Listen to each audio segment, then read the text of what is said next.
Buenos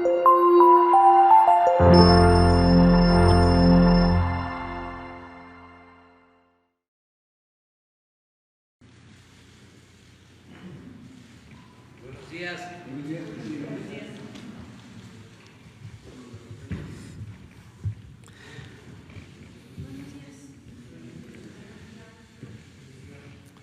Pues hoy es un día especial.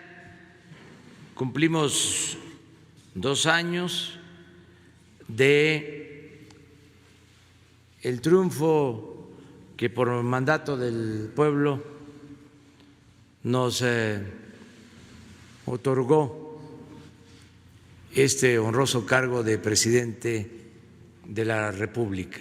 2 años de esa elección histórica. Hoy voy a informar a las 5 de la tarde, voy a rendir cuentas sobre lo que hemos logrado en el proceso de transformación de la vida pública del país y de cómo estamos actuando para garantizar el bienestar y la felicidad de nuestro pueblo. Invito a todos a que puedan informarse.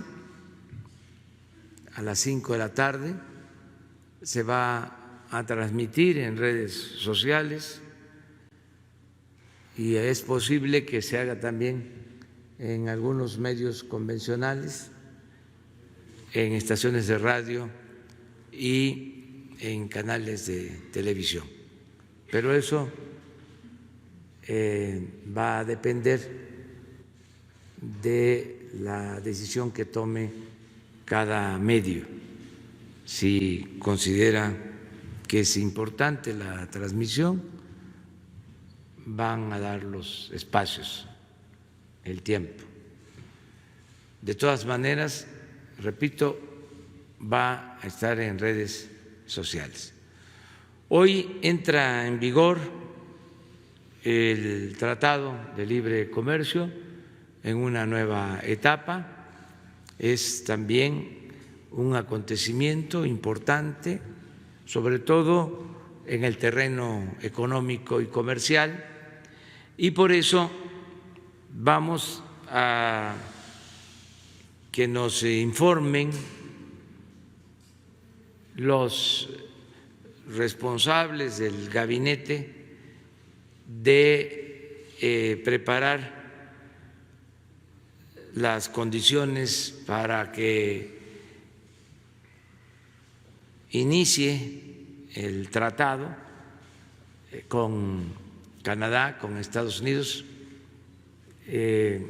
cumpliendo todos los procedimientos legales. Queremos agradecer mucho a los integrantes del Poder Legislativo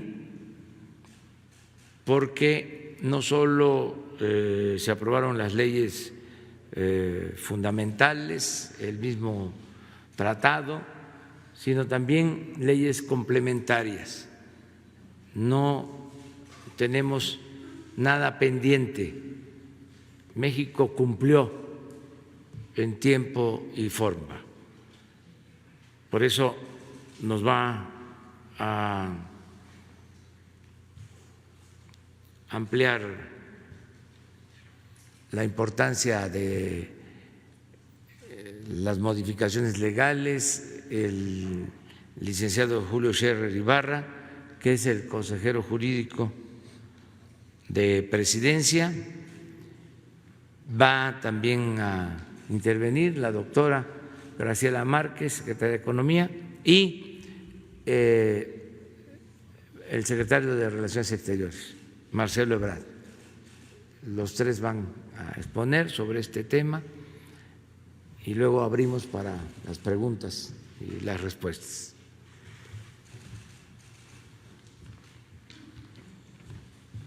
Gracias, señor presidente.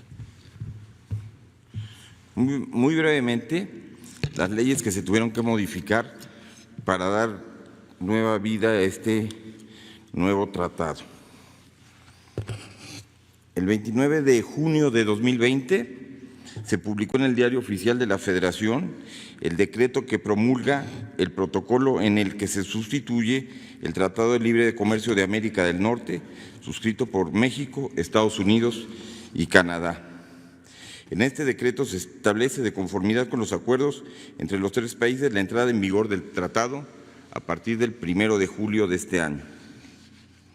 Para ello, el Congreso de la Unión aprobó 3 nuevas leyes, reformó 3 más y abrogó el mismo número.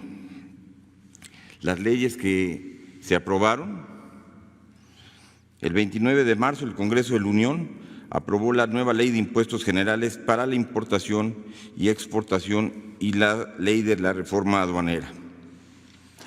El 30 de junio, el Congreso de la Unión aprobó la expedición y reforma de las siguientes leyes: nueva Ley Federal de Protección a la Propiedad Industrial y abrogación de la Ley de Propiedad Industrial, nueva Ley de Infraestructura de la Calidad y abrogación de la Ley Federal sobre Meteorología y Normalización, reformas a la Ley de Derechos de Autor, reformas al Código Federal Penal vigente y, de conformidad con el artículo 72, fracción A de la Constitución Política de los Estados Unidos Mexicanos, el Ejecutivo Federal decretará y publicará el día de hoy todo lo que sea conducente a este tratado.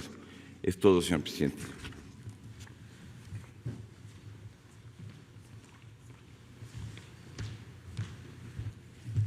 Con su permiso, presidente. Buenos días a todas, buenos días a todos. Es para mí un gusto estar aquí para recordar que el primer minuto de este día, el 1 de julio de 2020, entra en vigor el Tratado Comercial entre México, Estados Unidos y Canadá.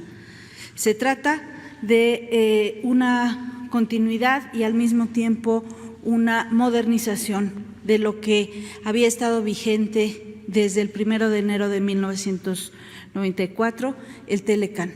En ningún momento dejamos de tener en estos meses de negociación e implementación, no dejamos de tener esta relación comercial con los Estados Unidos y Canadá basados en un tratado, sino que por el contrario, a medianoche se sustituye un tratado por el otro.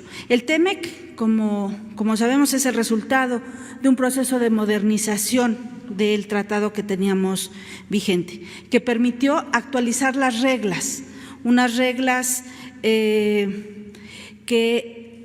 nos permitirán hacer frente a los retos del siglo XXI. La parte que se moderniza es una parte que incorpora nuevos aspectos y hay una parte muy significativa que en la actualización de las reglas incluye nuevas áreas, nuevos capítulos que contemplan aspectos que no habían sido considerados en el Telecan y que le dan un toque distintivo muy significativo al TEMEC. ¿Cuáles son estas nuevas áreas? Tienen que ver con capítulos de mejora regulatoria, capítulos de impulso a las pequeñas y medianas empresas, un capítulo muy importante que se alinea con una política del gobierno del presidente López Obrador, que es un capítulo sobre anticorrupción, la protección al medio ambiente, la inclusión de los derechos de los trabajadores y en general políticas de facilitación comercial, es decir, permitir que este flujo, esta integración comercial que tenemos con nuestros socios de América del Norte sea mucho más fluida. Así pues, es un tratado que le da continuidad al tratado que teníamos, pero sobre todo lo hace más incluyente. Y ese es un aspecto a destacar y un aspecto que se alinea con las políticas de desarrollo que se impulsan en este gobierno. Creemos por eso que es una palanca de desarrollo, no para obtener los mismos resultados. Es una palanca de desarrollo porque vamos a obtener resultados en el que más regiones más sectores, más mercancías y sobre todo más grupos sociales se beneficien de los frutos del comercio internacional.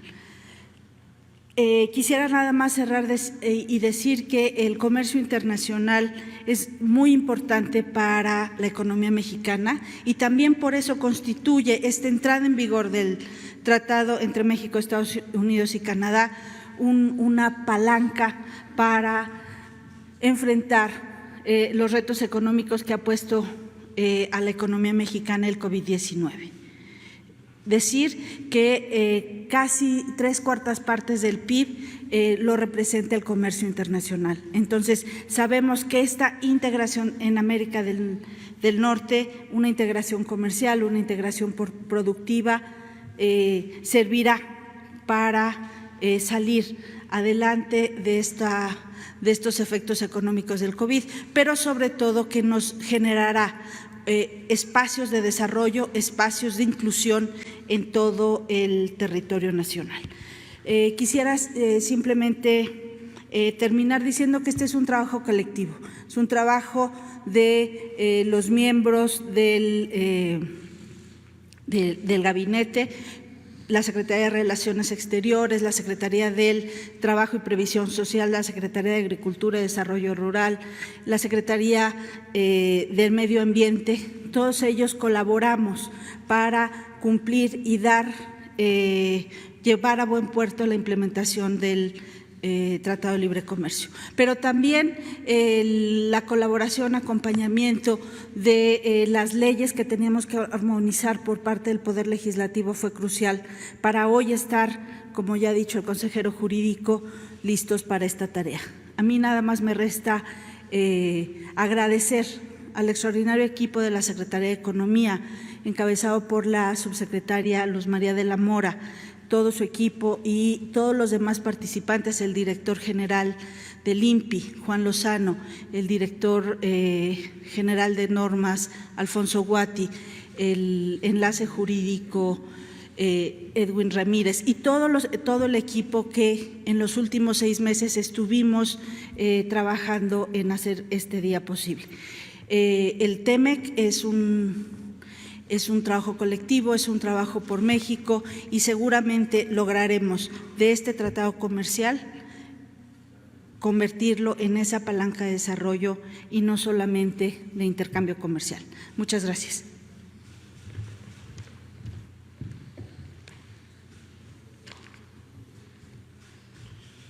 Con su permiso, señor presidente. Bueno, si se me permite, en primer lugar, felicitar al pueblo y al gobierno de Canadá hoy en su Día Nacional, que entra en vigor también este tratado. Felicitarnos a los 3 países. Breves reflexiones que quisiera compartir con ustedes.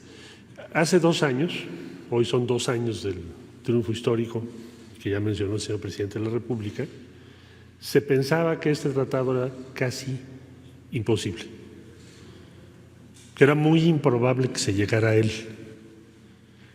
Pero si además nos hubiésemos hecho la pregunta hace 2 años, ¿se podrá lograr un tratado así que además implique una mejora sustantiva en los ingresos de los trabajadores en México?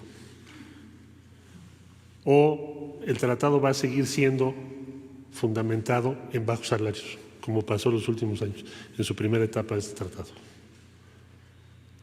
Si se hubiese preguntado, ¿será factible mantener la autonomía en materia energética o no? ¿O vamos a una integración energética en Norteamérica?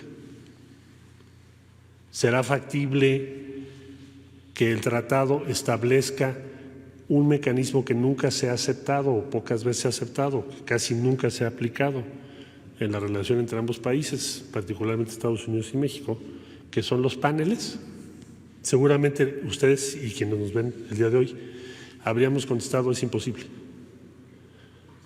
Entonces, el día de hoy estamos en la entrada en vigor de un tratado que significa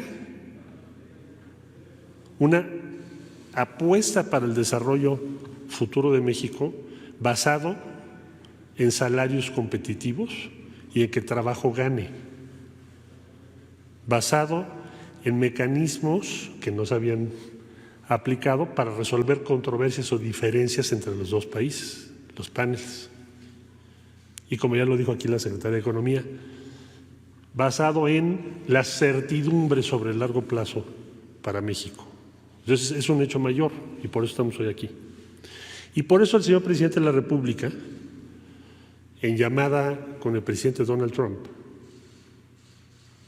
llamada que ustedes recordarán se hizo con motivo de la pandemia para solicitar a Estados Unidos su respaldo para poder acceder al mercado de ventiladores en ese momento muy, muy difícil.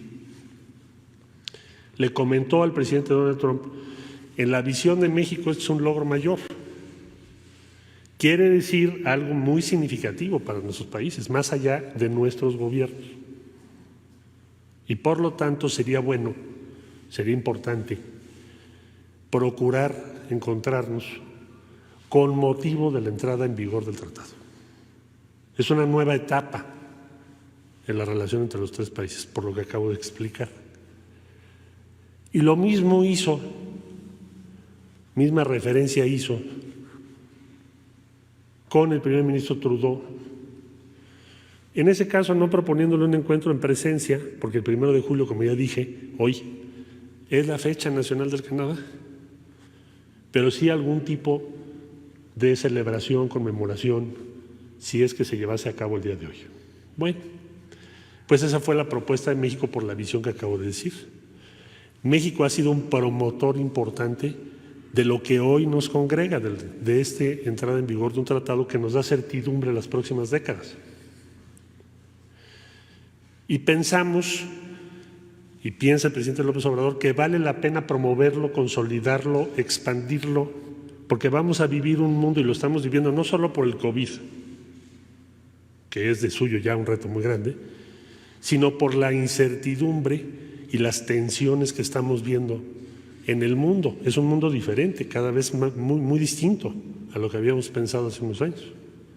Hoy hay tensiones comerciales muy serias, hay competencias muy fuertes, nuevas, más difíciles de resolver. También por eso México propuso a Jesús Seade, que tuvo mucho que ver con lograr lo que hoy conmemoramos, celebramos, este nuevo tratado, para la Organización Mundial del Comercio, porque en el mundo tenemos un problema mayúsculo. Es más, ni siquiera estamos de acuerdo en cómo ponernos de acuerdo cuando hay diferencias. Bueno, entonces, ha sido, esa es la posición de México, va a seguir siéndola. Ese es el interés estratégico. Como resultado de esas conversaciones, el día de ayer ya nos confirmaron y recibimos la invitación para una visita oficial de trabajo a los Estados Unidos, a celebrarse el día 8 y el día 9 de julio. El programa y sus detalles, desde luego, los daremos a conocer en cuanto los tengamos ya terminados, pero la esencia de esta visita responde a lo que hoy estamos presenciando, que es la entrada en vigor de este tratado. Hay desde luego muchos temas, con Estados Unidos siempre los habrá, y también con Canadá. El día 8 en la tarde será la agenda de trabajo de carácter bilateral, es decir, reunión de trabajo, encuentro del presidente Donald Trump y el presidente Andrés Manuel López Obrador, conversaciones sobre varios temas, y el día 9 por la mañana lo que tiene que ver con la agenda trilateral. Les vamos a estar informando los detalles de esto. ¿Qué se pretende? ¿Cuál es el objetivo entonces para concluir de esa visita? ¿Es una visita para qué? Primero, porque tenemos que subrayar para todas y todos, inversionistas, instituciones financieras, pero también para el ámbito internacional en general, que hay un compromiso en Norteamérica para fortalecer el comercio, la inversión y el bienestar, subrayo el bienestar, entre México, Estados Unidos y Canadá. Y un mensaje muy importante para todas y todos nosotros. El día de hoy no solo entra en vigor un tratado, con todos los contenidos que dije, sino iniciamos una presencia muy relevante de México para la inversión, el empleo y el crecimiento económico. Ese es el objetivo. Para eso va el señor presidente a los Estados Unidos y por eso habló con ambos mandatarios, el presidente Trump y el primer ministro Trudeau, y por eso vamos a estar en esta visita oficial de trabajo. Muchas gracias por su atención. Muy bien, pues yo solo también agradecer a todo el equipo de la Secretaría de Economía y de la Secretaría de Relaciones Exteriores por el trabajo que se realizó de manera muy especial. Quiero destacar la participación de Jesús Seade. Fue actor principal y gracias a sus buenos oficios se llegó a acuerdos en momentos difíciles. Es un experto, Jesús Seade, en esta materia. Por eso también se está postulando y México lo apoya, el gobierno que represento, para ser el director general de la Organización Mundial de Comercio. Muchas gracias a Jesús por su apoyo. Bueno, entramos ya a la sesión de preguntas, de respuestas. Tenemos una lista de ayer. Berenice Telles.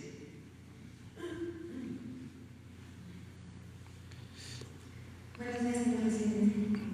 Berenice Telles, bueno, pues mi pregunta tiene que ver con pues este segundo aniversario de pues el éxito de este movimiento que lo llevó a la presidencia.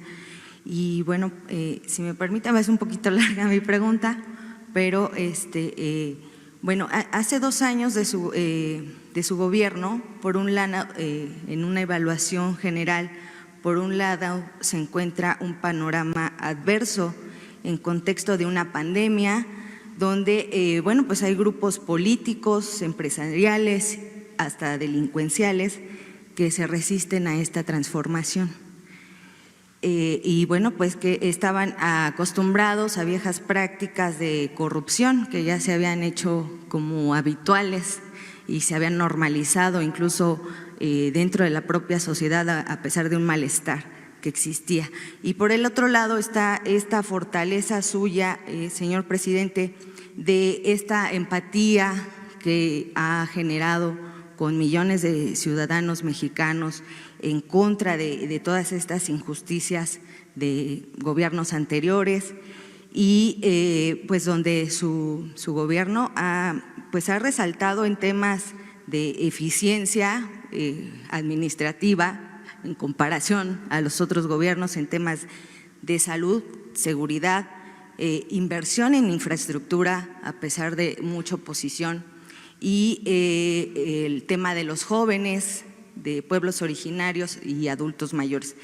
En todo este panorama general, que así, bueno, de manera muy, digamos que muy general estoy planteando, quisiera que usted nos dijera a los mexicanos, siempre usted ha apelado a la conciencia social y a la participación de todas estas gentes con las que ha generado empatía. ¿Qué sigue? ¿Qué tareas hay para estos ciudadanos en este contexto donde por un lado pues se ve ir la oscuridad y por otro, bueno, pues hoy se está celebrando además la entrada en vigor de un tema tan importante como el tratado? Esa es mi pregunta. Pues estamos cumpliendo en efecto 2 años del triunfo. Creo que el resultado es bueno. a pesar de los pesares, no quiero presumir, no me corresponde evaluar, pero en redes sociales hay un texto de una ciudadana que dice: nos tocó el peor momento, estamos atravesando un mal momento con el mejor gobierno.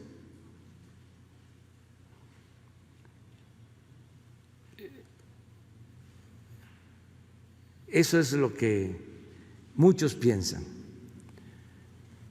Yo creo que el resultado es bueno. Las mismas encuestas de los medios, no las que nosotros mandamos a hacer, porque ya eso se terminó, nos están favoreciendo. Tenemos más aprobación que el porcentaje de votos que obtuvimos hace 2 años, más reconocimiento del pueblo. Y eso es lo más importante, el apoyo de los ciudadanos. Hoy también, después de informar, voy a agradecer el que me estén refrendando la confianza millones de mexicanos y reiterar el compromiso de no traicionar al pueblo, de no fallarle al pueblo de México. Acerca de el futuro, del porvenir, creo que nos va a ir bien, estoy optimista. Ayer lo comentaba, siento que ya pasó lo peor, tanto por la pandemia como por la crisis económica, que ya se ve que la pandemia está perdiendo fuerza, hay datos, elementos para sostenerlo, así lo han dado a conocer los médicos, los especialistas que están constantemente informando, y en lo económico lo mismo. Ya tocamos fondo. Les decía yo que el peor mes para la economía fue abril, desde luego mayo también fue un mes difícil, el mes de junio, pero con menos efectos negativos para la economía nacional y para la economía de la gente, para la economía popular. Y espero que a partir de hoy, julio, agosto, septiembre, octubre, noviembre, diciembre, el semestre que sigue sea de recuperación. Todavía en el trimestre abril, mayo, junio se va a reflejar la caída, esto porque se van a dar a conocer resultados por el INEGI sobre crecimiento económico, sobre todo, y se va a registrar ahí la caída de la economía, pero vamos hacia arriba, vamos saliendo. También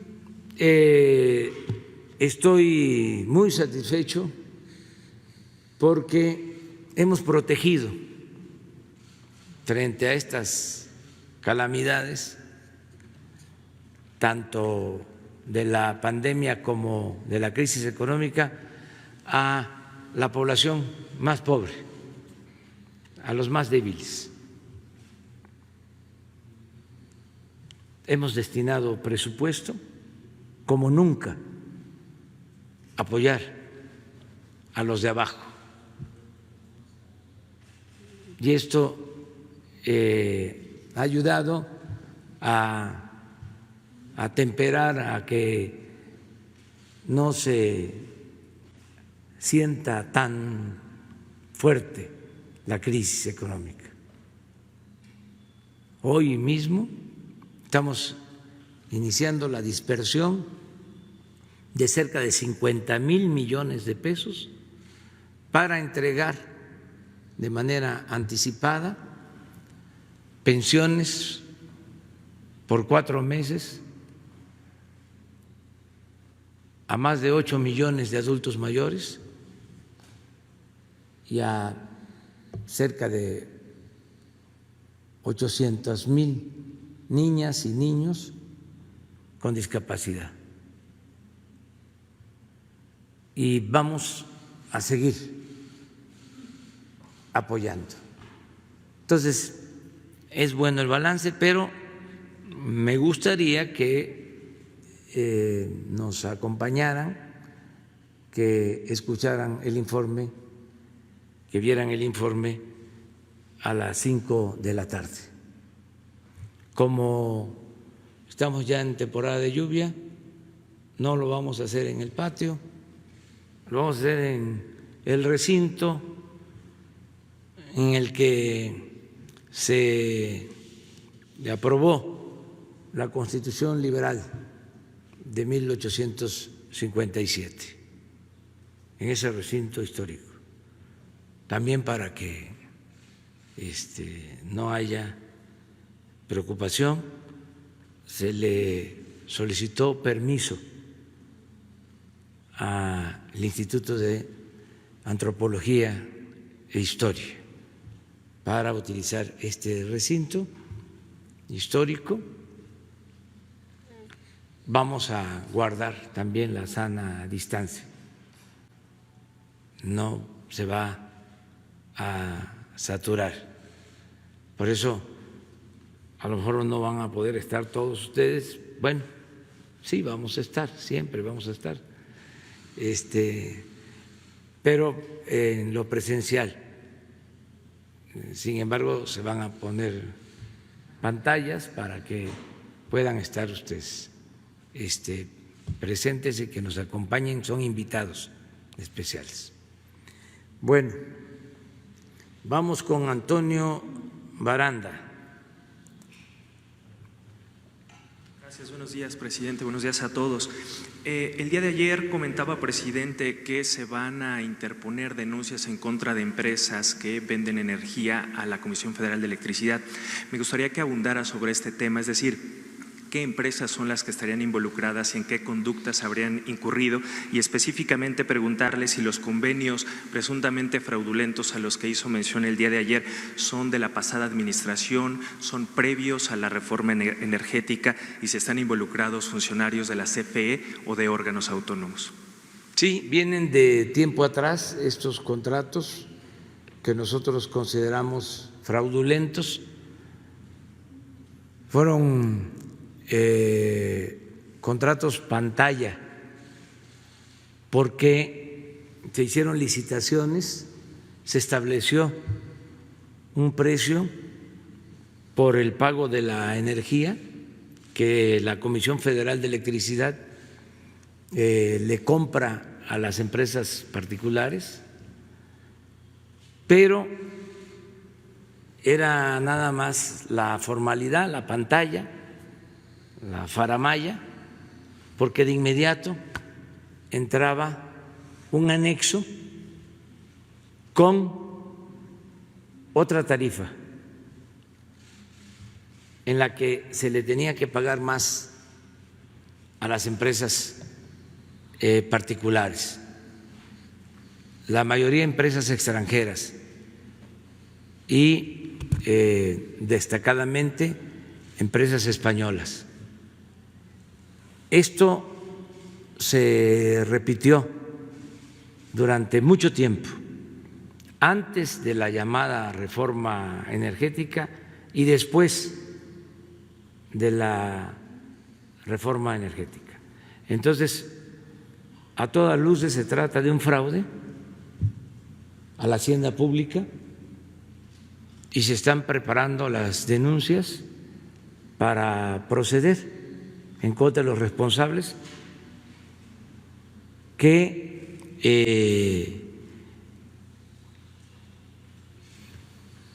deben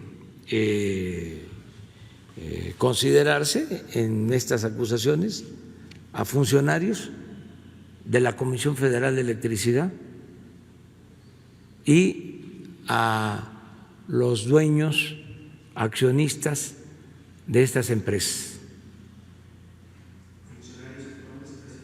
Funcionarios de la Comisión Federal de Electricidad, consejos de administración, si ellos dieron estas autorizaciones, y los que resulten responsables. ¿Hay órganos autónomos en este ramo? ¿Hay, presidente? Si participaron, sí.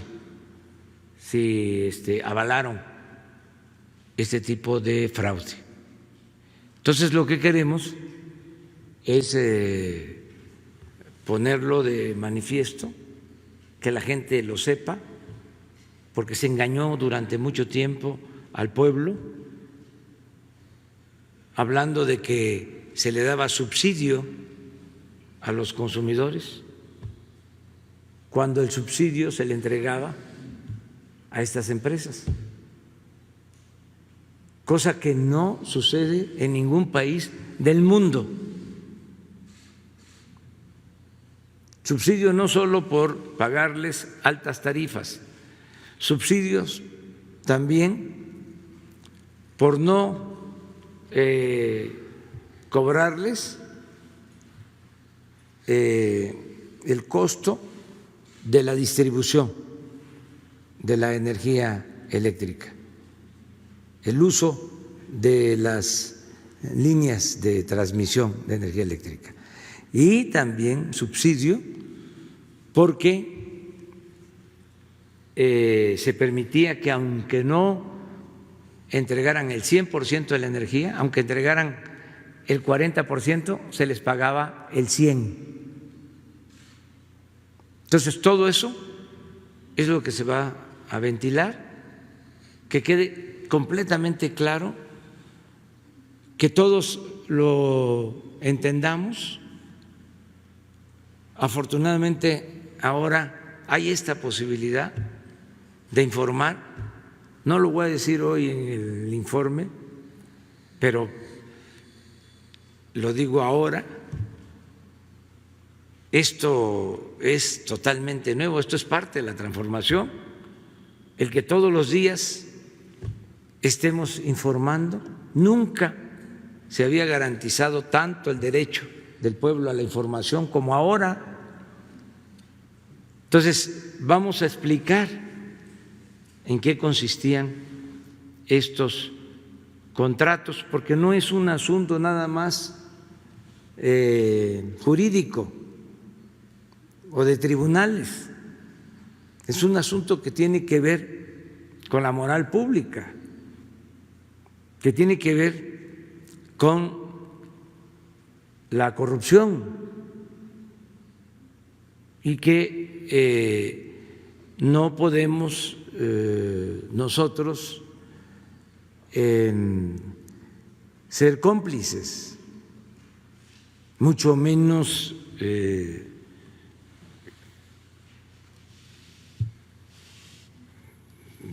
tapar estas irregularidades, por decirlo suavemente. Entonces, explicarlo bien importa mucho para que nunca más se vuelvan a repetir estos atracos. Yo siempre he sostenido que la justicia no solo es castigar a los responsables, sino siempre procurar prevenir y así evitar en el futuro la repetición. Antes, aquí lo hemos comentado, se pensaba que la política era asunto de los políticos, que el pueblo no le entendía, más durante el periodo neoliberal, que elevaron a rango supremo la economía, que decían, eso es muy complejo, eso es muy difícil de entender, como si fuese la gran ciencia. ¿Cómo no lo vamos a entender todos? Si cada ciudadano es un economista, sobre todo, imagínense lo importante de las mujeres economistas que tienen que administrar el escaso presupuesto familiar. Muy buenas economistas, millones de economistas, las familias mexicanas. Entonces, vamos a explicar eso, porque antes era para el círculo rojo, nada más. El pueblo no tenía acceso. Entonces, sí vamos a presentar las denuncias, se están elaborando, porque tenemos que fundamentarlas bien. Y si me permite un segundo tema, presidente, el día de ayer el fiscal general decía que en el estado de Guanajuato se vive un infierno de violencia y anunciaba una investigación en contra del fiscal del estado por el último operativo en el que fueron detenidos familiares de un presunto capo y integrantes del cártel de Santa Rosa de Lima. Desde su punto de vista, ¿se vive en el estado de Guanajuato este infierno de violencia que hace mención el fiscal? Y si considera que es conveniente que se investigue al fiscal estatal. El gobernador de Guanajuato ha señalado en las últimas horas que le ha preguntado a usted directamente si tiene algún problema con el fiscal del estado y que usted le dijo en corto que no lo tiene. Por eso mi pregunta, si considera que es conveniente que se investigue a este fiscal y eventualmente fuera. Es que no es un asunto personal, es que están mal las cosas en Guanajuato en cuanto a la impartición de justicia. Y sobre todo impera la violencia en el Estado. Yo les he comentado que de todos los homicidios que se cometen en el país, del 15 al 18% se llevan a cabo en Guanajuato. Es un asunto completamente atípico.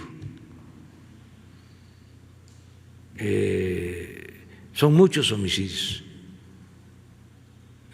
Ayer les voy a mostrar, es de los días con menos homicidios en el país, claro. Han habido días más bajos en homicidios, afortunadamente. Pero aún ayer, que fueron pocos, o estuvo abajo de la media el número de homicidios, primer lugar Guanajuato. A ver, pongan. Esto es lo que está pasando.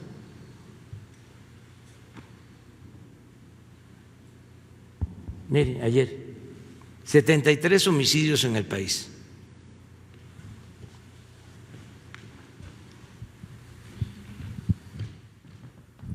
Siete estados sin homicidios.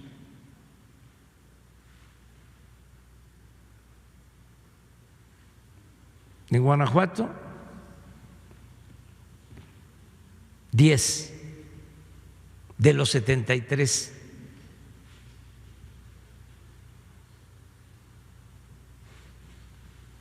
%.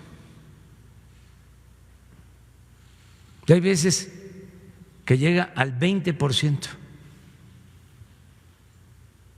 Entonces se dan casos como estas detenciones y luego que jueces liberan a los presuntos delincuentes porque tardó en llegar la orden de cateo o tardó en llegar la orden de aprehensión, y eso da motivo, pretexto para liberar a presuntos delincuentes. De modo que se tiene que llevar a cabo una limpia, y lo tienen que hacer las propias autoridades de Guanajuato.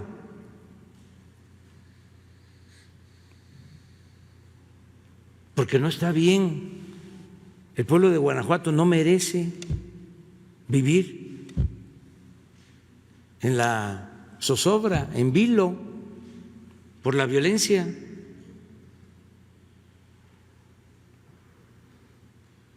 Tendrá que alcanzar al procurador y al secretario de Seguridad. Eso lo tienen que decidir ellos. Pero una autoridad que lleva 12 años en el cargo y que tiene estos resultados, es como si no me aprobaran como presidente y yo alegara de que me eligieron hasta el 24 y me quedo campante cuando la gente no me respalda. ¿Dónde está la democracia? ¿No es el pueblo el que manda?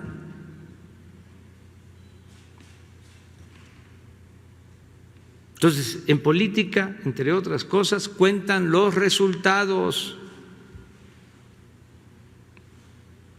Entonces, es un llamado a las autoridades de Guanajuato de manera respetuosa de su soberanía para que tomen cartas en el asunto. Y desde luego que la Fiscalía tiene que hacer lo propio, y yo respaldo las declaraciones y los puntos de vista del fiscal general Alejandro Gertz Manero. Le tengo confianza.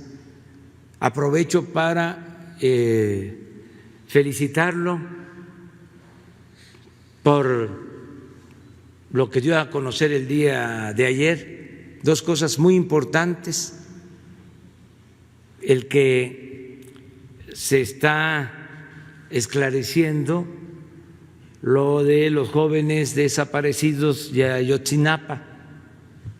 Fíjense, hoy en la mañana ya nos informan que uno de los involucrados, que estaba detenido, un juez lo dejó a las 12 de la noche en libertad. Claro, no ha salido porque hay un plazo de 24 horas. Ahora la Fiscalía va a tener que defender el asunto. Pero imagínense eso. No se puede permitir que estas cosas sucedan.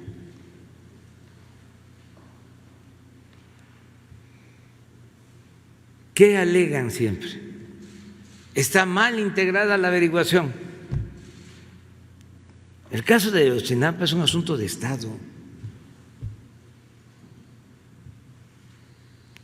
¿Qué no se dijo durante mucho tiempo que había intervenido el Estado? Ahora con el cambio decidimos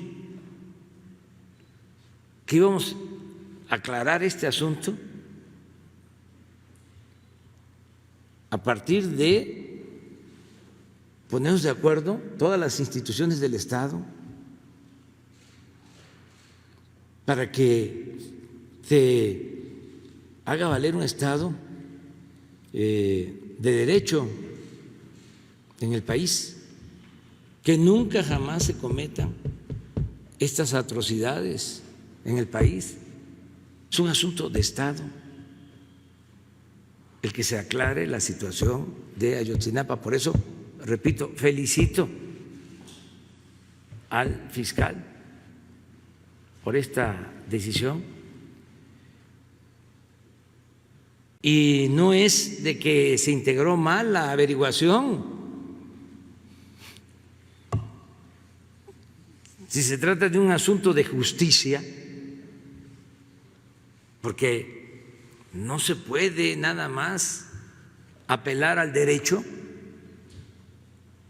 y hacer a un lado la justicia.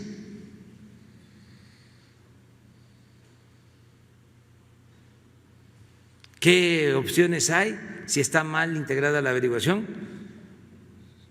Pues que el impartidor de justicia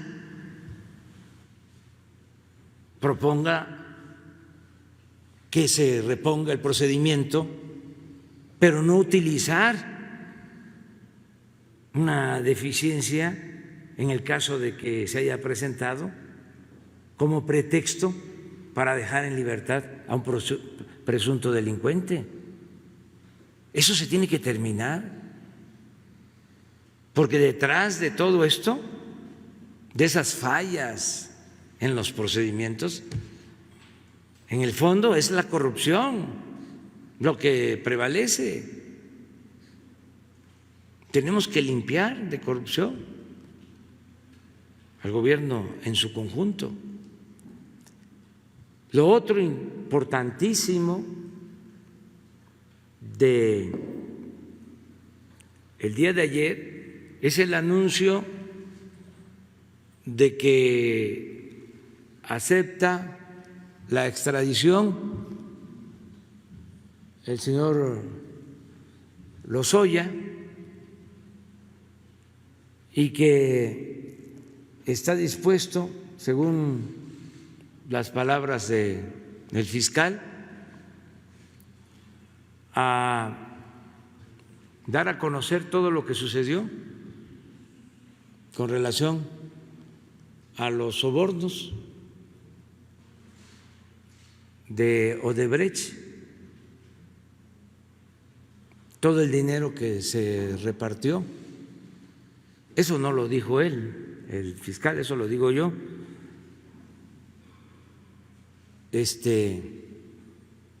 Todos los involucrados, eso va a ayudar muchísimo a lo mismo, a que no se vuelvan a cometer esos actos de corrupción, a ir limpiando de corrupción al país, purificando la vida pública. Entonces son momentos estelares. Estamos en el terreno de lo inédito, de algo nunca visto.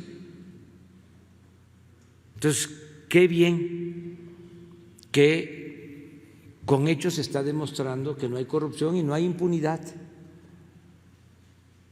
Entonces, esto aplica para todos. Delincuencia común, delincuencia organizada y delincuencia de cuello blanco. Presidente, si me permite, dos temas más adicionales. Uno, si hay posibilidad de un reforzamiento de las fuerzas federales en el estado de Guanajuato por este escenario de violencia que se vive ahí, y si el canciller nos pudiera comentar si en esta agenda trilateral del segundo día de la visita de trabajo del presidente podría participar el primer ministro de Canadá. Sí, estamos apoyándonos en las Fuerzas Armadas para garantizar la paz en Guanajuato. Pero hay un asunto muy complejo porque se dejó crecer, está muy arraigado. Hubo tolerancia durante mucho tiempo. Por eso, cada vez que se quiere detener a alguien, hay incluso movilización de personas. Hay una red de base, una base de personas que ayudan. Aprovecho para llamarlos a que no continúen con esas actividades, porque se tiene información de que hay nóminas en donde se paga. Entonces, antes aceptando sin conceder de que no había ingresos, pues se veían obligados, sobre todo los jóvenes, a tomar esa actitud de apoyo, de lo que comúnmente se le llama halcones, de estar informando y estar protegiendo a la delincuencia. Pero ahora hay otras opciones, hay alternativas, se está apoyando a la gente, se está apoyando a los jóvenes. Entonces, ojalá y ya no se participe apoyando a estos grupos que causan daño a la población, a la sociedad. Entonces, sí va a seguir interviniendo el gobierno federal, nos van a seguir ayudando de la Guardia Nacional y tenemos que darle protección a la gente, no van a quedar en el desamparo. O sea, vamos a continuar con presencia en Guanajuato hasta lograr la paz, la tranquilidad. Acerca de la visita del primer ministro de Canadá, todavía no responden. Tengo entendido, bueno, mejor lo explica. Sí, señor. Bueno, no, muy brevemente, bueno, corresponde al gobierno de Canadá tomar su determinación, su decisión, anunciarla. Lo que nosotros diríamos es, desde luego México ve con mucha simpatía que se pueda llevar a cabo y que se tenga la participación de Canadá, porque somos los tres países los que hoy pues celebramos y participamos en la entrada en vigor del nuevo tratado. Entonces, suponemos que en el transcurso de las próximas horas, y si no días, el gobierno de Canadá dará a conocer cómo va a participar, si va a participar o no, y sus decisiones. Pero celebraríamos mucho que estén en este encuentro entre los tres países.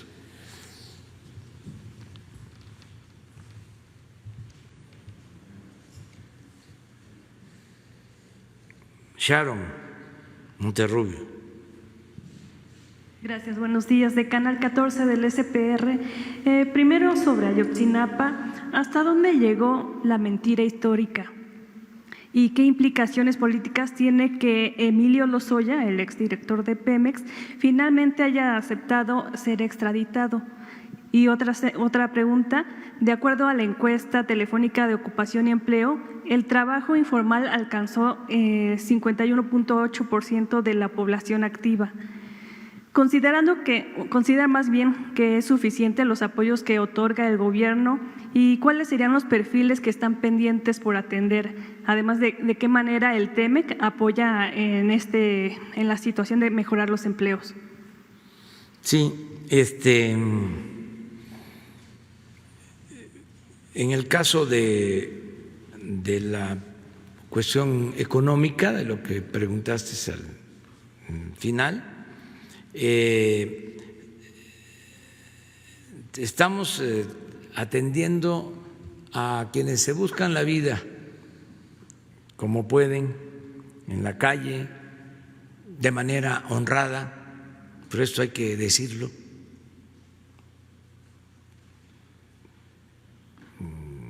Gente trabajadora, gente honesta, que tienen necesidad.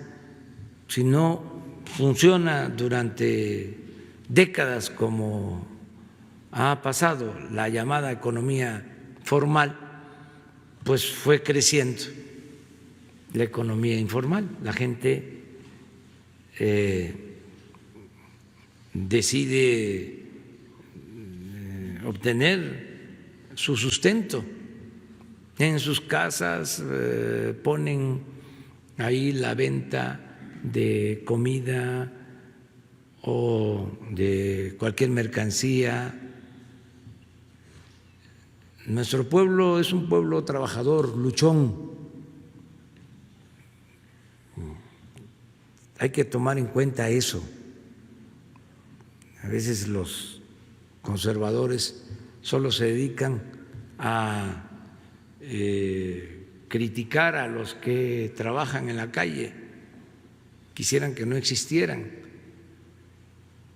pero si no es por eso, imagínense si la economía formal no crece.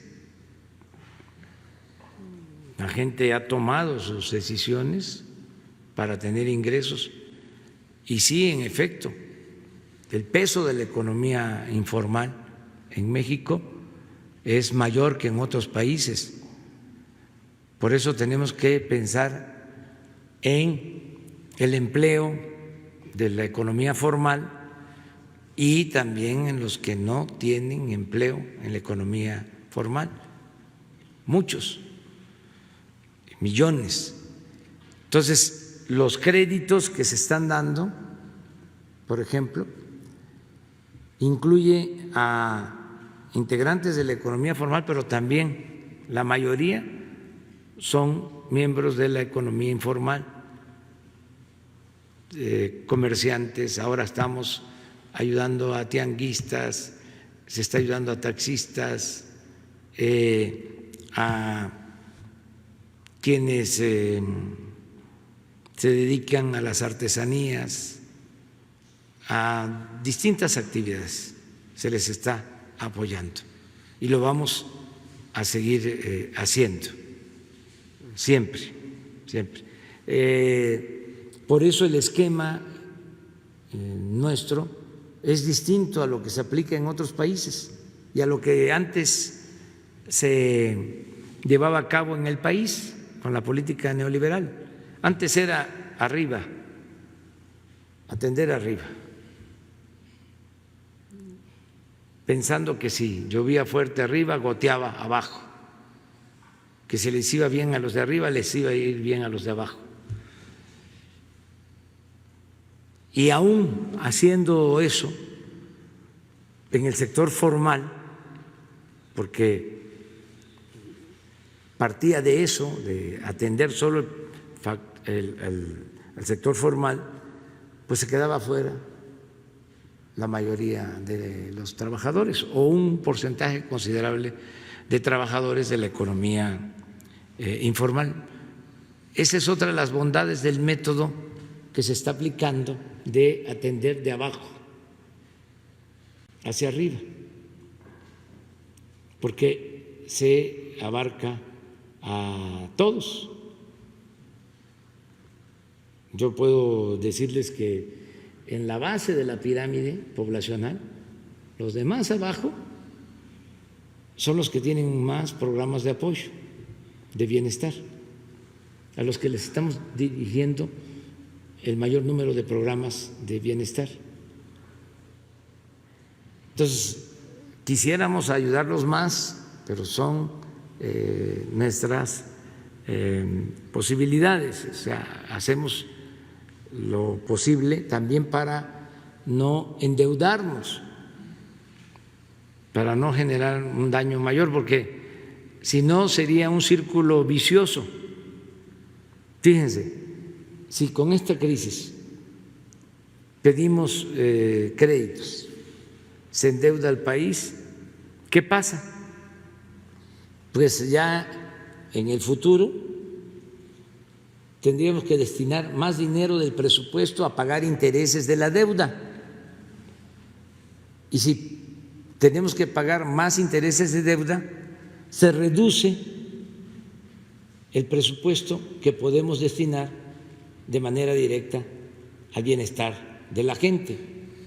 Entonces, lo que estamos haciendo es liberar fondos con austeridad, no permitiendo la corrupción, y esto nos está funcionando, pero siempre vamos a buscar ayudar de abajo hacia arriba.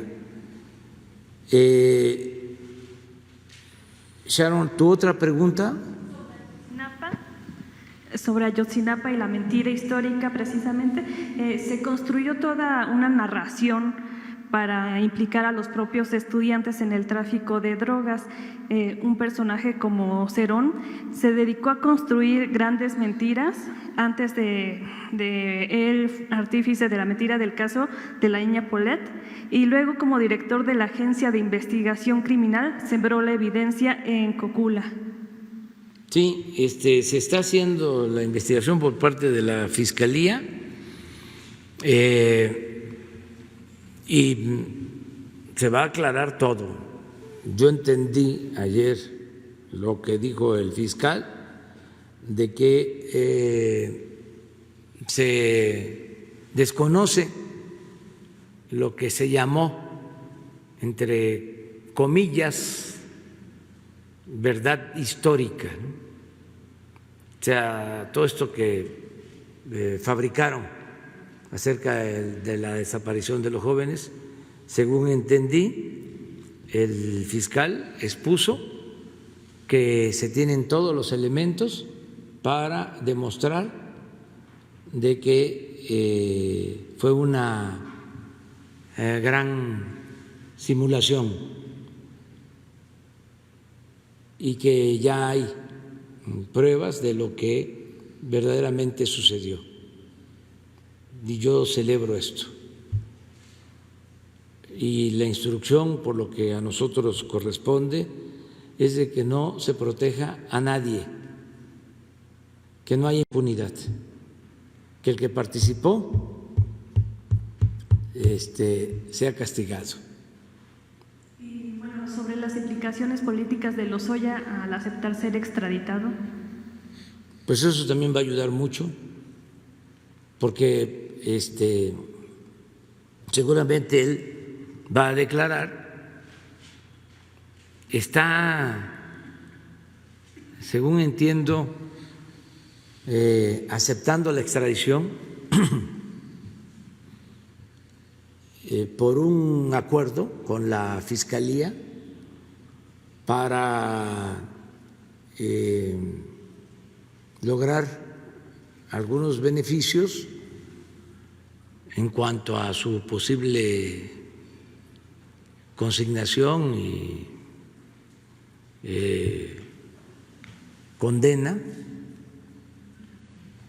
aportando información, es decir, dando a conocer lo que sucedió. Eso es muy importante. Daba mucha vergüenza, por ejemplo, que en otros países, por el caso de Odebrecht, estaban en la cárcel altos funcionarios, hasta presidentes.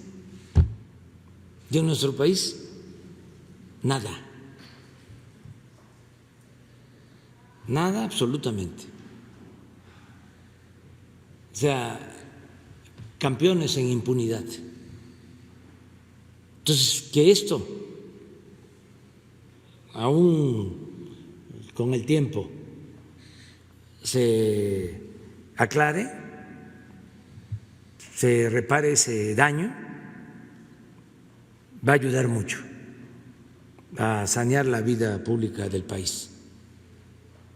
¿Qué sucedió?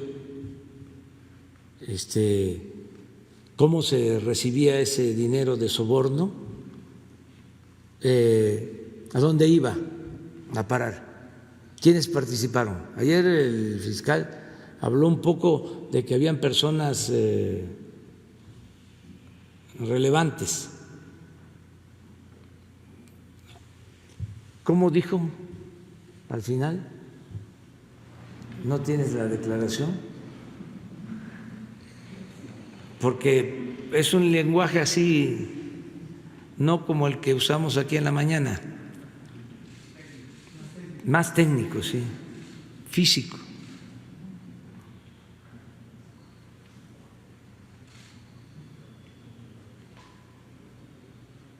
Ya al final habló de esto.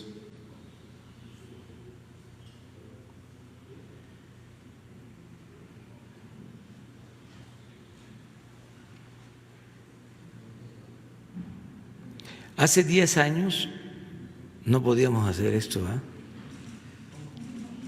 No se podía. ¿O sí? Ya hace 10. No, todavía no. Sí. Nos desesperamos de que, ¿cómo decimos? Está muy lento en Internet. Y antes era el telegrama. ¿Cómo? Personas de relevancia. Personas de relevancia. Sí, a ver si lo escuchamos. Porque me llamó la atención eso. Personas de relevancia, de acuerdo a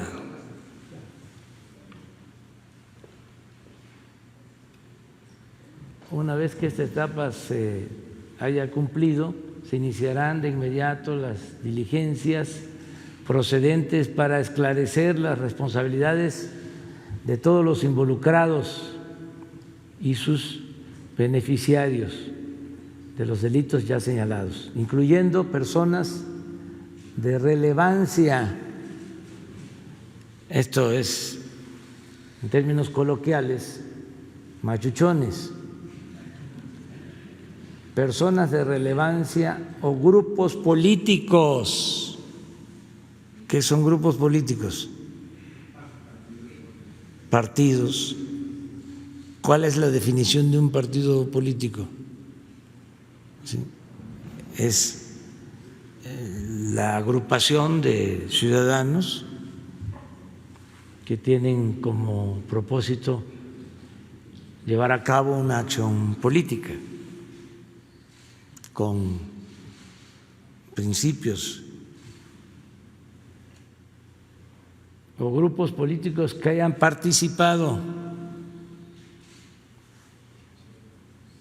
o se hayan beneficiado de estos despojos a la nación mexicana. Por lo que corresponde al Ejecutivo, además de que esto ayuda a aclarar cómo funcionaba el régimen corrupto, también podríamos obtener algo, sí, de lo que se recupere. Tanta falta que hace. Hasta ahí. Señor presidente, el escándalo de Odebrecht afectó a 12 países y a 5 presidentes y expresidentes de América Latina. ¿Considera que el caso puede llegar a involucrar al expresidente Peña Nieto? No tengo elementos. Eso va a corresponder a la Fiscalía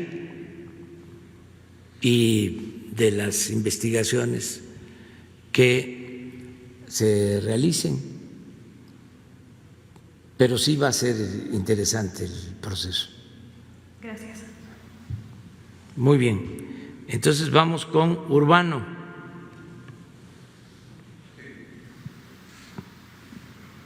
señor presidente. Buenos días, secretarios. Julio.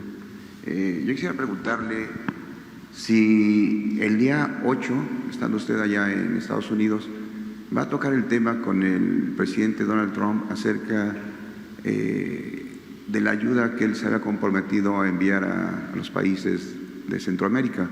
México cumplió con programas, con capital, y usted nos decía que los Estados Unidos hicieron el ofrecimiento pero no cumplieron. Esa es una.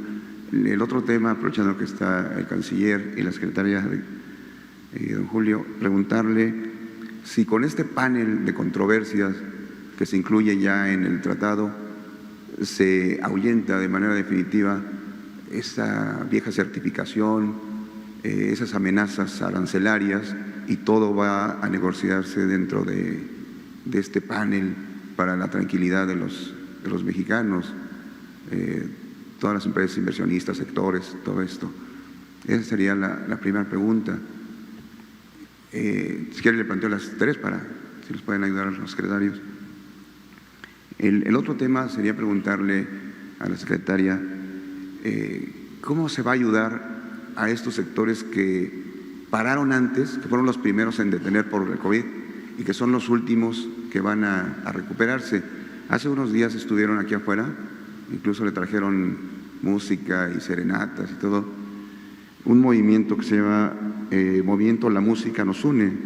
Manuel García Maracaibo los encabezaba, son casi 125,000 trabajadores entre staff, bailarines, artistas, promotores, conductores, transportistas, personal de iluminación, todo esto, este gran grupo.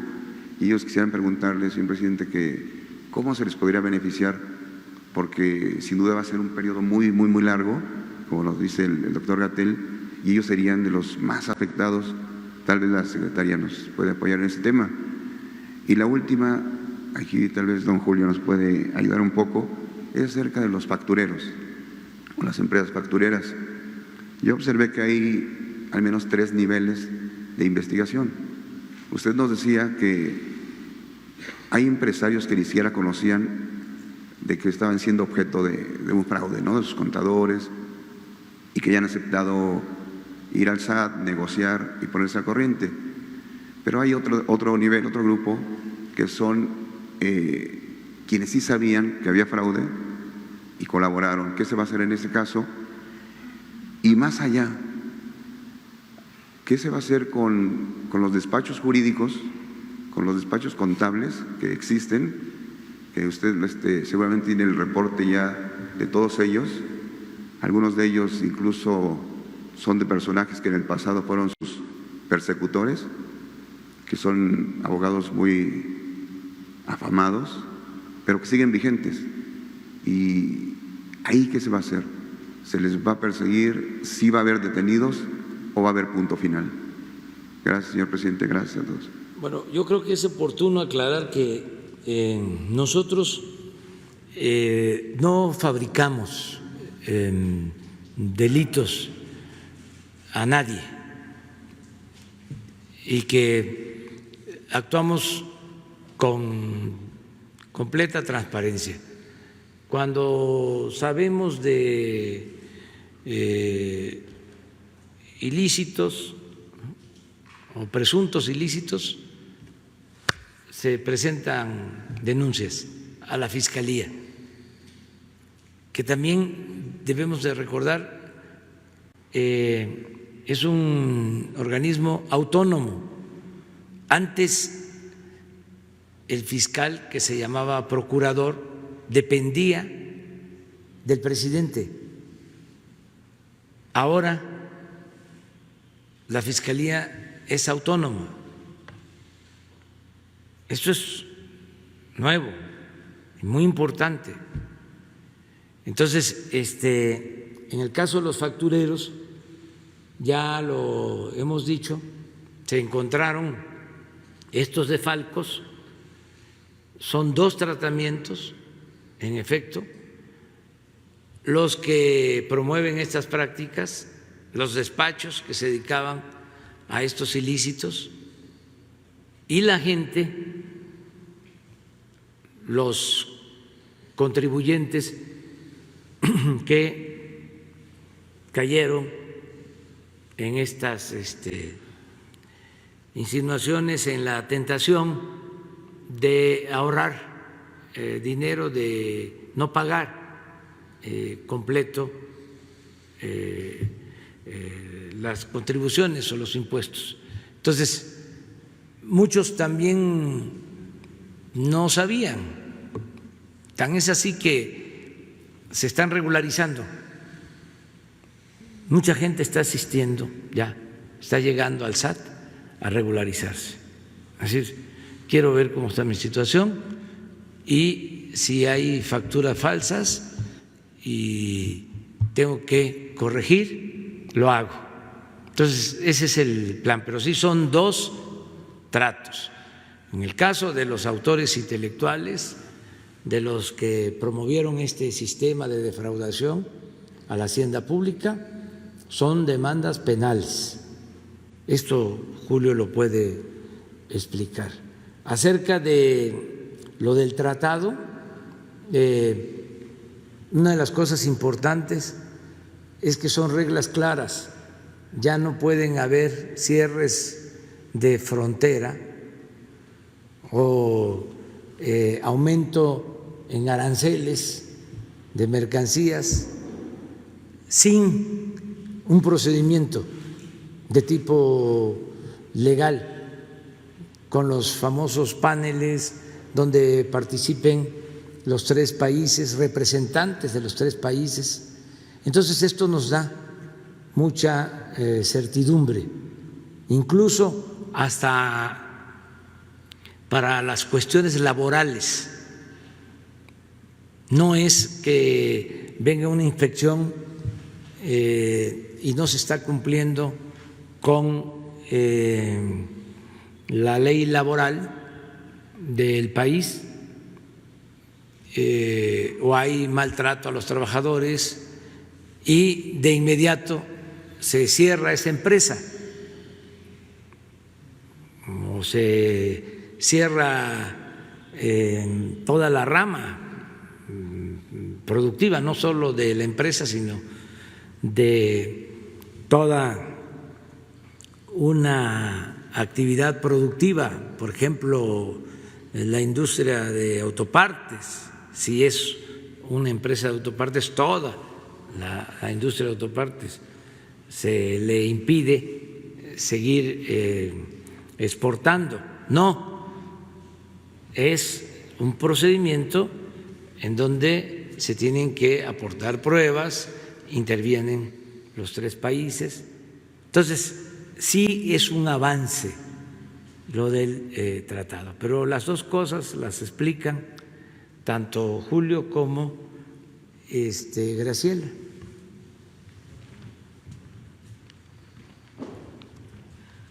Con mucho gusto, presidente.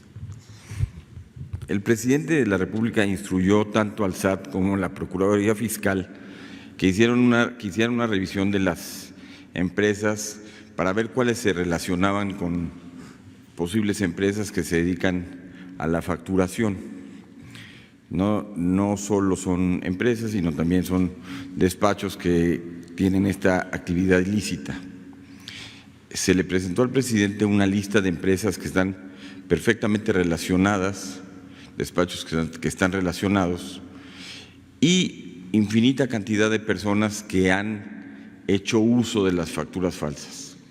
Como bien dice el presidente, en el caso de los operadores, de los que ofrecen la factura, saben que están cometiendo un ilícito, porque esa factura va a ser para quitarle ingresos al gobierno federal.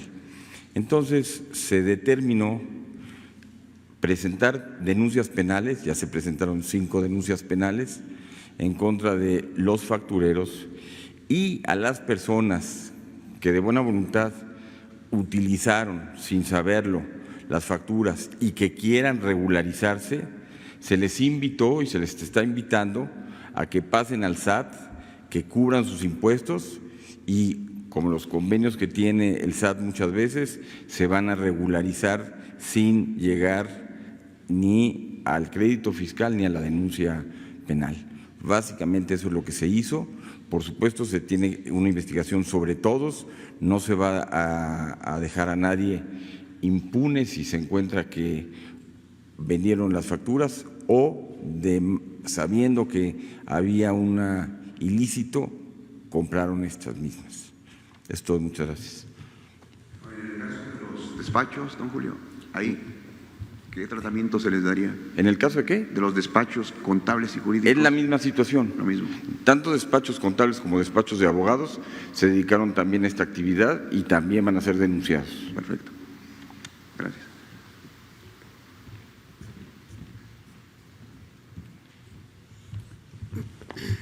Gracias por su pregunta respecto a las medidas unilaterales que pueden tomar algunos de nuestros socios. Aquí decir dos cosas. Por una parte, efectivamente el tratado define muy bien los paneles. Los paneles ya existían en el Telecán, pero estaban condicionados a que si uno de los socios no respondía, no se formaba el panel.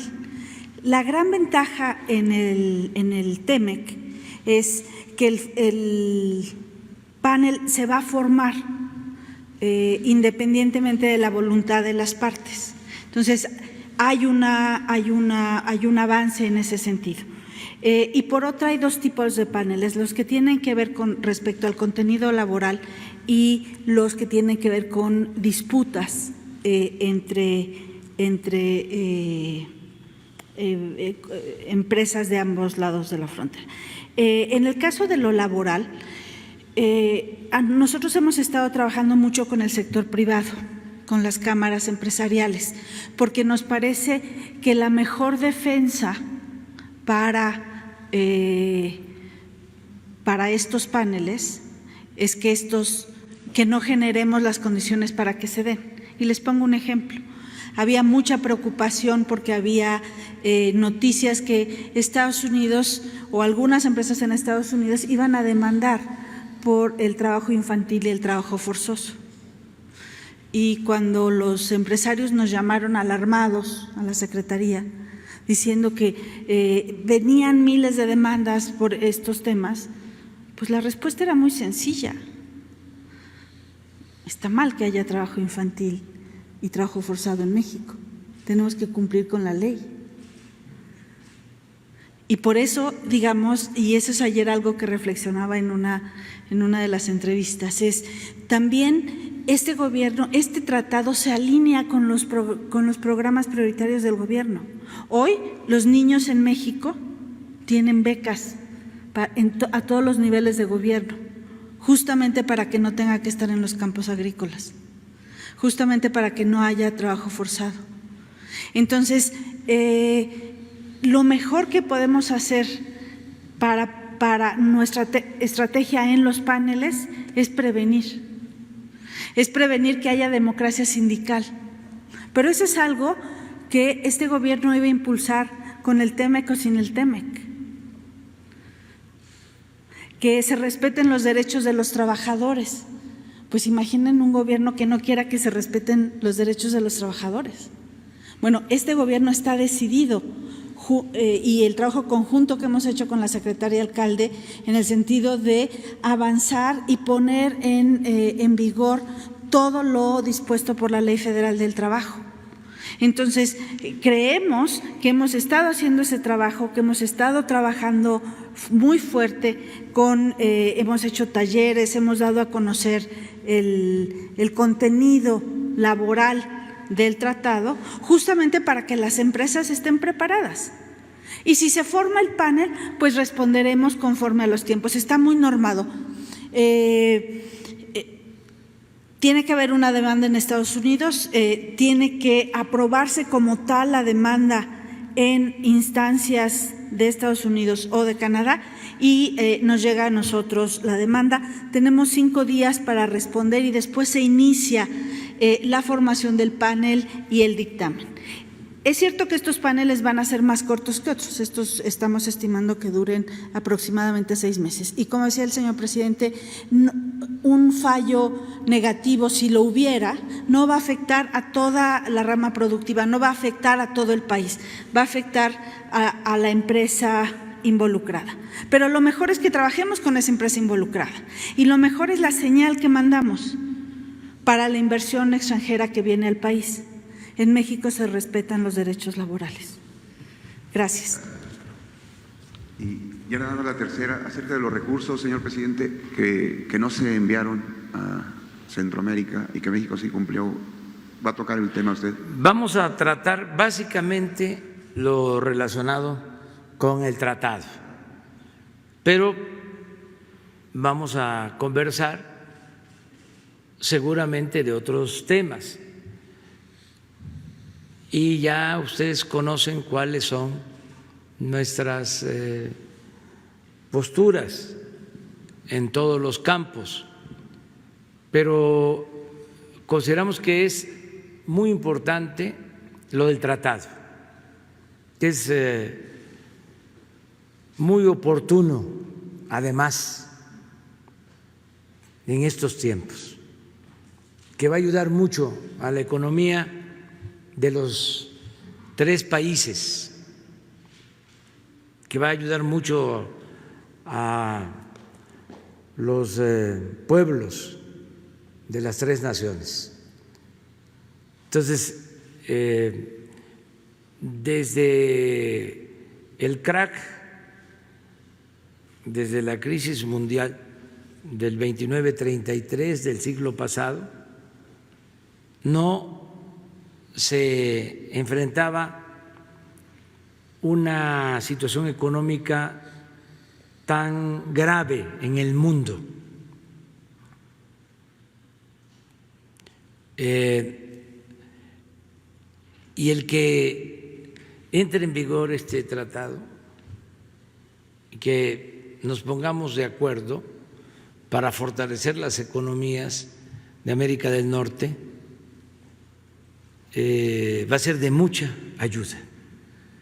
Entonces, por eso voy, por eso la entrevista, el encuentro con el presidente Donald Trump, y va a ser el día 8, la reunión con el presidente Trump. Si decide, y ese es un asunto desde luego de su incumbencia, porque es un país libre, soberano, si decide el primer ministro Trudeau asistir, va a ser para nosotros algo mejor, o sea, porque es un acuerdo de los 3 países, pero cada país tiene sus propias decisiones o toma sus propias decisiones en las circunstancias en que se presenten estos asuntos, ¿no? En lo económico, en lo social, en lo político, todo eso influye, porque aunque es una reunión de trabajo, ¿sí?, pues no deja de ser una reunión política, porque pues hay que entender que todas las relaciones entre gobiernos son relaciones políticas. Yo hablaba que nosotros nos guiamos, nos ceñimos a lo que está establecido en nuestra Constitución política, porque como ha habido tanta distorsión sobre la palabra, el término, el concepto de política, se piensa que es algo corriente, y la política es un noble oficio, es tan importante y tan limpia que ni los más sucios políticos han podido mancharla. Entonces a veces se dice, yo no soy político.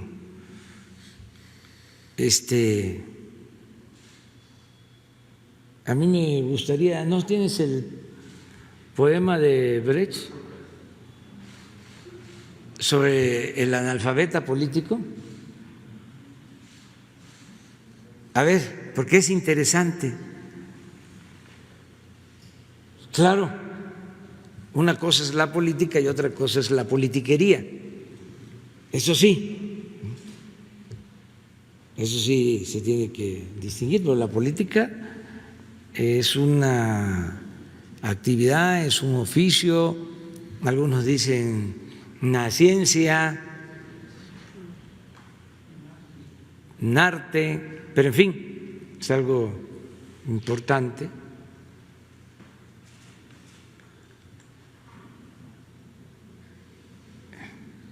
Y ya les, ¿sí? Ahora te toca a ti.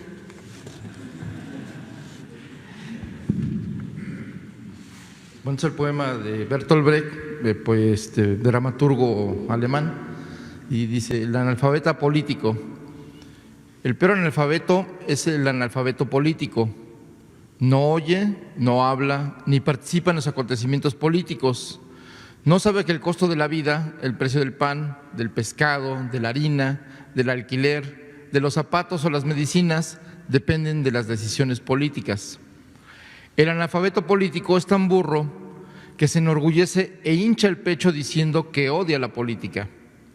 No sabe, el imbécil, que de su ignorancia política nace la prostituta, el menor abandonado y el peor de todos los bandidos, que es el político trapacero, granuja, corrupto y servil de las empresas nacionales y multinacionales. Entonces no hay que ser analfabeta político. Bueno, hasta ahí vamos a quedar. Aquí está la lista, ¿sí? Mañana, ¿sí? Porque tengo que ir a terminar el informe, ¿sí? Nos queda Silvestre, Manuel, Hans, Paul Velázquez, Héctor y los que se apunten. ¿Sí? O así, y Sara. Vámonos. Adiós, adiós.